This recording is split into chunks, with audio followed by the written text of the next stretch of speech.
I want to call to order Senior Service Advisory Council meeting for January 13th, 2025. Okay, looks like introduction of new members. I think, Jeannie, you want to introduce Dan to us? Yes, Dan Shepard is our new Management Analyst 3. He just started last month and he's working with Kathy Patton in Management and Finance for our reporting and many other duties. So I'm glad to have him aboard and part of our team. Very good. And that's the only new member that we have right now. So I guess Jerome, you're up next for Douglas County's OPI. Yes, thank you. All right, so OPI is a program that's been around a long time, but it's undergone some changes recently. So the state has moved the funding toward what they call OPI-M or Medicaid funding. Gives us a chance to expand the program. The what they call the OPI Classic funding was kind of limited. We weren't able to get to serve as many clients or have as many hours. So that rollout's been going on for a couple of years. It's been a slow rollout, for the state. A lot of parts they had to get into place. But with the new OPI-M program, we have 5 folks fully on board with that program, and one that we just received, I think maybe Friday or yesterday. So we'll have 6 people on. So that's about, since the state started sending us over the new folks for that program, it's about 2 people a month. So they're doing kind of a slow rollout with that program. And we have, of those 5 that are fully on board, 4 of them are taking advantage of the meals program that's funded through OPI-M. And then some more services will be rolled out too as we get access to them, like the fall alert that people have. That'll be funded through the OPI-M program also. So a number of new things that the OPI-M program allows us to do. But like I said, it's been a slow rollout, so we're excited to have it going, and we're looking forward to getting a lot more folks on. The OPI Classic, which is the traditional OPI program that we've had folks on, we're down to about 36 folks on that. And that's gradually just gonna kind of fade out as the funding switches over to the new OPI-M program. We've got a new, and from an IT standpoint, we've got a new dedicated email box just for those OPI cases to help facilitate the communication with the state. And we've been having ongoing communications with the Aging and People with Disabilities Office, because the OPI-M program is a program that's in conjunction with Douglas County Senior Services and the state office. They do the assessments for the folks and all the resource analysis, and then they send them over to us to do what we call a service planning, or get that home care worker put into place and the other services. So we've had to really coordinate with the state offices a lot, and they're open to that, so that's been going pretty well. We just had a meeting last week with Tom, the director for APD, and so it looks like we've got things rolling, and we're pretty happy about that. Any questions? Never really heard much about OPI, so I don't know that much about it. Yeah, so OPI stands for Oregon Project Independence. Again, it's a program that's been around, I think, since at least the 80s, the 1980s, and it's always been funded from state general funds. And so, that has limited the funding over the years. And so that's why with the OPI-M, the M standing for Medicaid, is changed that funding stream to increase the funding and allow us to serve more folks. So your budget is whatever the OPI plus some from Medicaid, is what you're saying? Well, they're gonna phase out that old OPI budget, so that OPI. At this time, that's what. Yeah, at this time currently, we still have some of that OPI Classic money from the general funds that's going to support those folks that are still on that program. And then, but part of that money also goes to pick up with the OPI-M funding until it's kind of like a spend down until we reach the end of biennium. Yeah. Some of that stuff's above my pay grade, so. Yeah. But yeah, that's how it works, so. Then the funding stream will just eventually switch to just Medicaid funding. With, but what they did do is they got a waiver to change some of the Medicaid rules, so there's no estate claim. And the resource limits are greatly enhanced so that it allows for a lot more folks to qualify.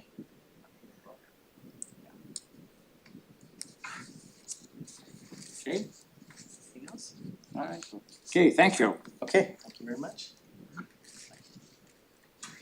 Thanks, Jerome.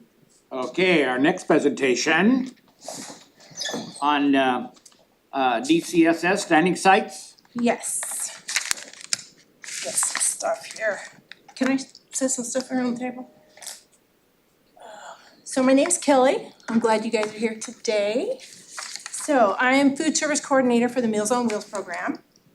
And put these on so I can read. That might help. Just kind of go over a little bit of stuff.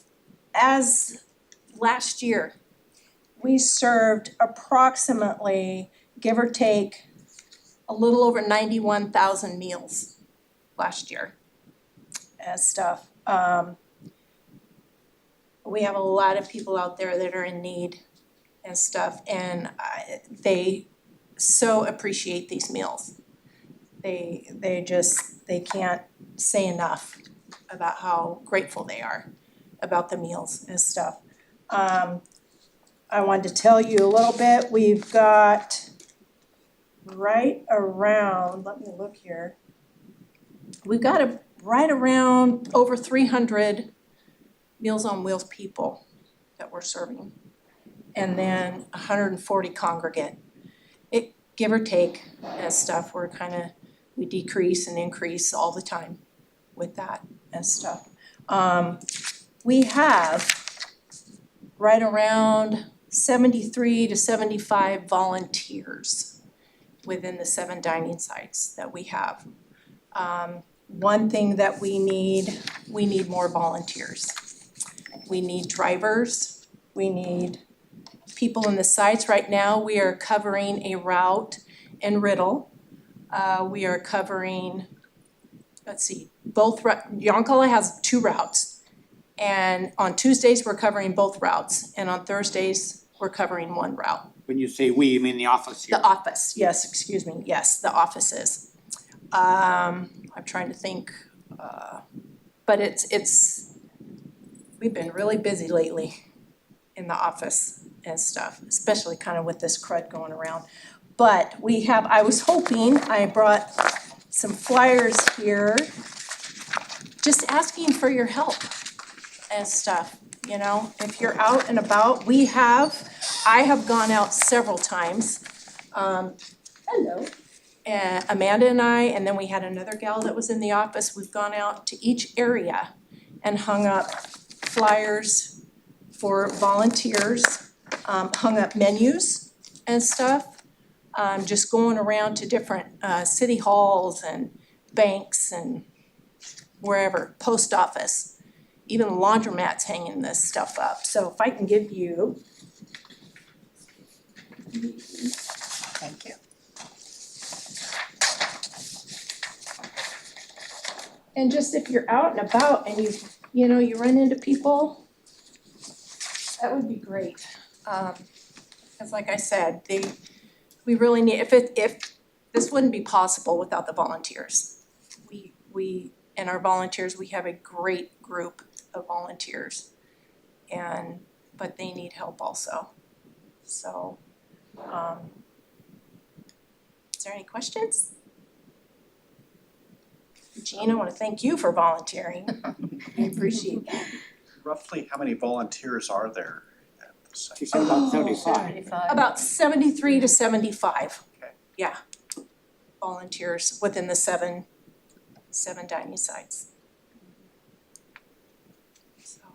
I know Glide is my area, East County, Mm-hmm. and I try to get up there once in a while to have lunch. And we've got a pretty good staff up there. It's always, Barbara and her group are always there. And we've probably got 5 or 6 people there that are helping out all the time. Yeah. And whenever I go to lunch up there, there's probably maybe 10 or 12 people having lunch, dining in. And so, I know in Yoncalla, the food service worker up there, there's one driver, like I said, on Thursdays. And then on Tuesdays, she has kids from the school that come in and help. Other than that, she doesn't have any other volunteers. So on Thursdays and Fridays, she's pretty much doing that by herself.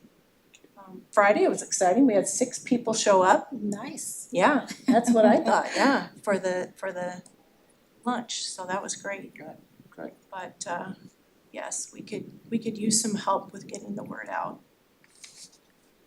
I know on these here, I posted these in the post office at Winchester. That's the area that I live in. Oh, okay, So, thank you. so I guess we can post them wherever we can find. Yeah. All Yeah, kinds of places that stuff Mhm. are posted. Yes. I do have some other brochures here. Again, and we have a new resource guide and Oh, then a new Good. retirement connection here. And these are great. Thank you. Yeah, I've handed out several of those senior The resource resource guides, yeah. yes, thank you. And stuff, so just any help is appreciated.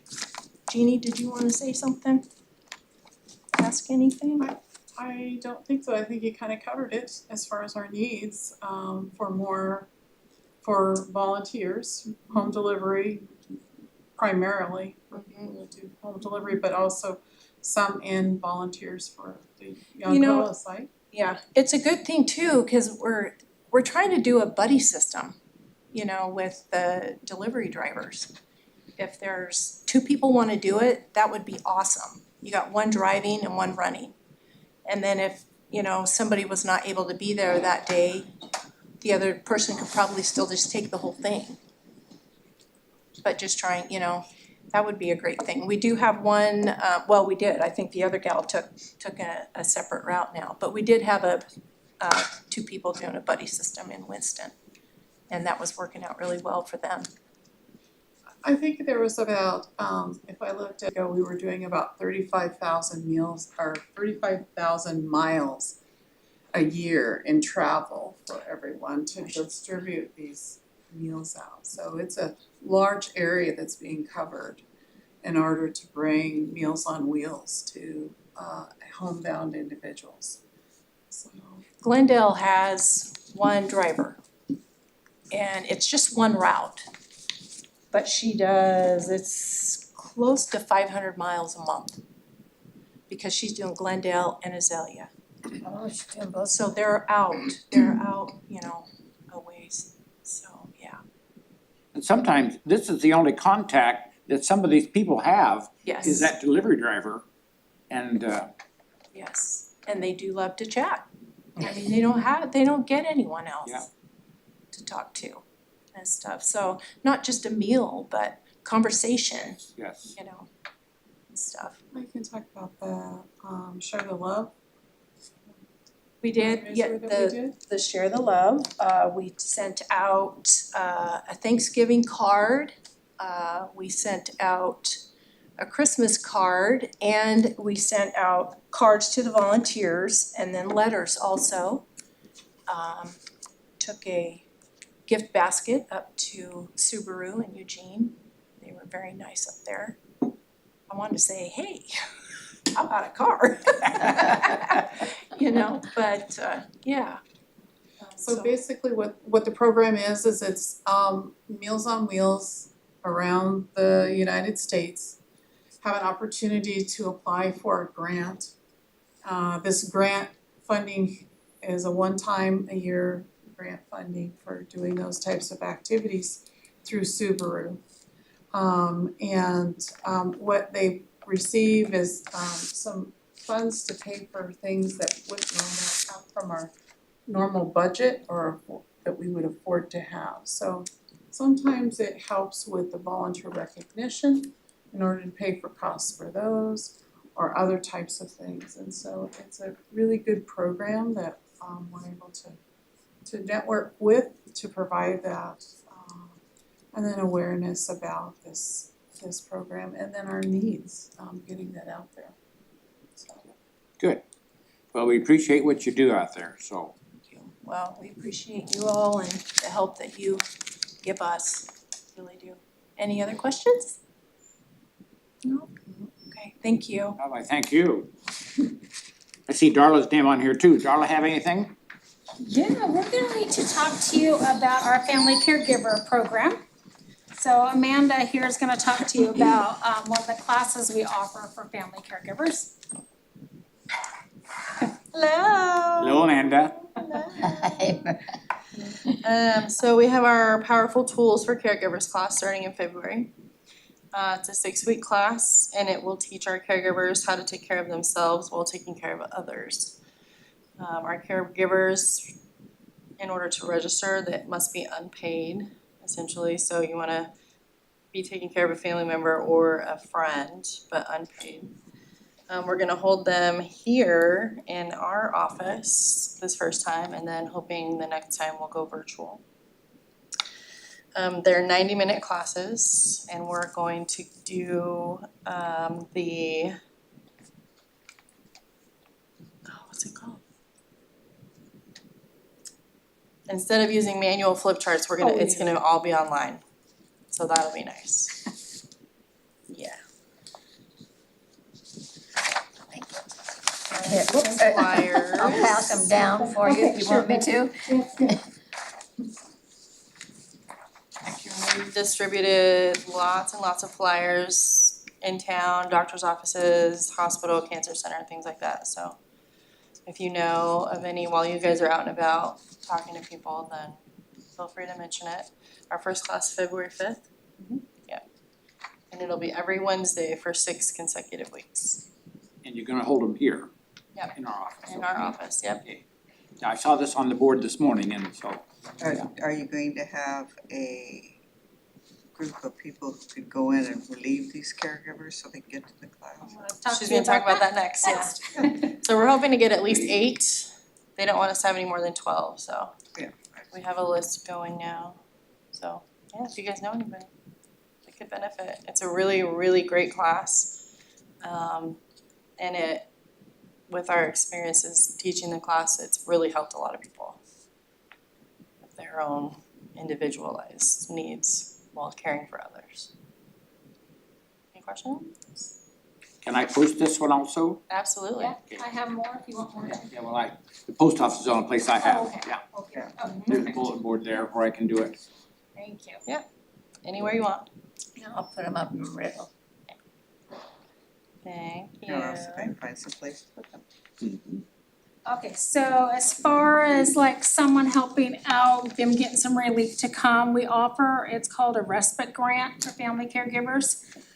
So we offer up to $500 a year for them to have someone come in, sit with their people while they can do either shopping or come to like this class. What we ask of them first is they need to call and talk to us. They'll fill out a little application for it. We will give them all the paperwork for it.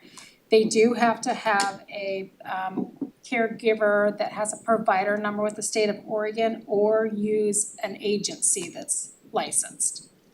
And then they will just pay for it, send in their invoice to us, and then they get reimbursed.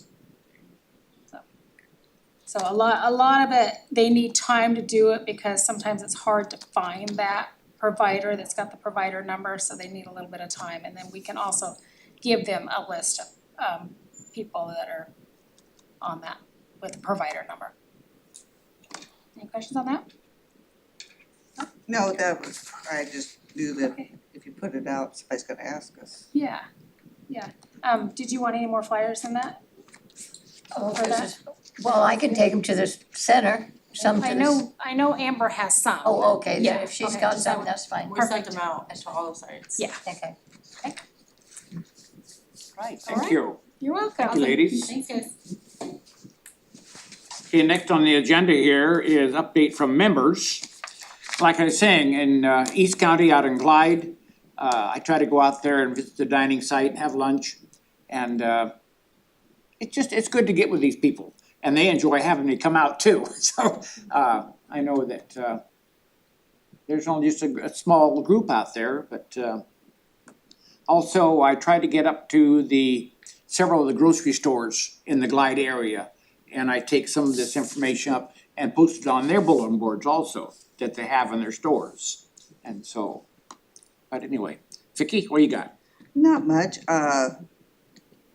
my husband's doing much better, so that means I can get out a little more, but people I've got contacted been on the phone, and it's been people I've known all my life that call and ask questions, and I try to give them the information, I've given several of these resource guides, I've taken them by their house and stuff, and encouraged them to try to use some of the services.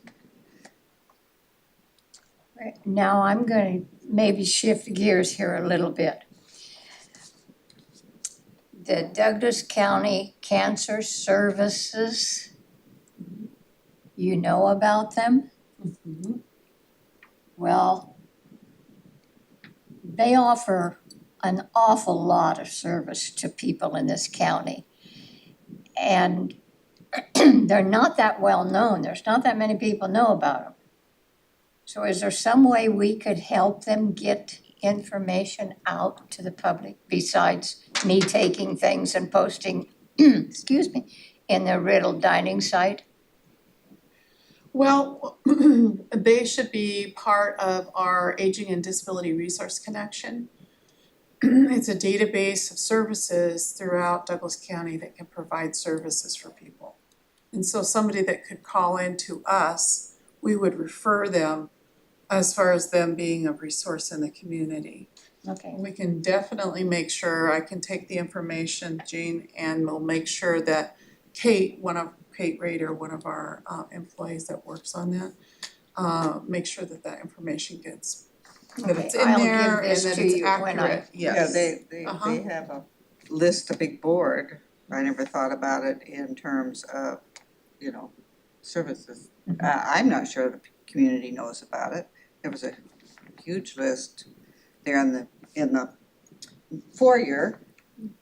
And, they were talking about caregiver services, transportation, which is my big bugaboo. Which is, Yeah, well, the reason I know so much about it is I volunteer at the Cancer Center on Mondays and have for 14 years, so so you know that. I wasn't aware of the fact that everybody didn't know about it. I don't think unless the doctor says or the nurse says, yeah, people, Don't know about they don't, at that point, I don't think they're thinking about it maybe. The other thing that we can do is also take that information that you have, Jean, and make sure our case managers have that information Okay. too. Yeah, that would be. That would- So if She we come printed across this all out people, for me but today. the so- Aging and Disability Resource Connection is another venue for that as well. We can get that information in there and be Okay, able to, Okay. when people call about particular needs, that should pop up in the algorithm. sure. Have to get people to use those services, to look it up. Sure. Well, that's what's so nice about these books. I've handed out several to Yeah, people that they just don't know where to start or how to start. All right, thank you, Rich, thank you. Tom's not here, so Jeannie? Okay, so our meetings for this year will be March 10th, June 9th, September 8th, and December 8th. And we'll send a sheet out for you Oh, okay. that will have all this information. We'll send packets out to everyone. Also, I think one of the things that we need to let people know is we'll start to query for new members or re-up members, people that are interested in this council and get it vibrant again with energy and get you some cohorts here, so on the council. So that's a goal for this year. The other thing I wanted to let you know is that if you have suggestions for educational pieces that you'd like organizations to come and speak on, please let me know if you have anything that you are interested in, or you are getting feedback from people as you're going out in the communities of information you wanna know more about. And we can do some invitations to have people come and talk about what resources they have available. I was driving in, I was thinking about disaster preparedness, it's about time for those to go out to dining sites and mention, or some information go out to the home now, Sure, yes. again. Again, yes. Yeah, so we have, we can work with a couple of people here. There's Emily Ring, which she is part of our preparedness piece here at Douglas County. And then also, Douglas Public Health is also a really good advocate as well. So, we can actually invite them to come and talk if you'd like at the next meeting. Remind people that they need to be thinking about this. Do they ever hold like little community meetings for something like that? And they also were doing some more of those emergency preparedness bags that we had a couple of years ago that were being distributed. I think they were still I was doing just some of thinking- that. It's people's minds, so maybe we can.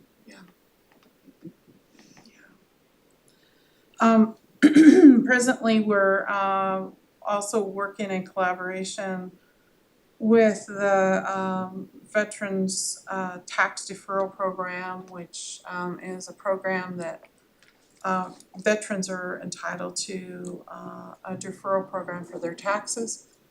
And what we do through the Aging and Disability Resource Connection at this time of the year is make sure that if anyone needs help filling those papers out, getting those papers in, we receive a list of individuals that we will call upon and ask if they needed any assistance with getting those back in. And so right now, we have a list of folks that we're gonna have our ADRC specialist will be calling to see if they need help with anything or getting those filled out. It's a great program that Department of Human Services works with the tax programs throughout Oregon to help people be able to make sure that they get their paper filled out if they need to have that recertified again for this year. And right now, we're presently working on some service audits. We do that on a routine basis. And the service audits are for our different programs that we provide services to. There's right now there is a best practices and mandatory things we must provide for those services. So I'm working on those. They'll be going at the end of this month, filled and sent back to the state. And I think that's about it at this point. Okay. Well, we don't have any minutes to approve for our last meeting, so, that I know of. So, then we're gonna meet on March 10th then for our next meeting. Yes, Okay, and Dan, you will get out notice for that, Yes. so.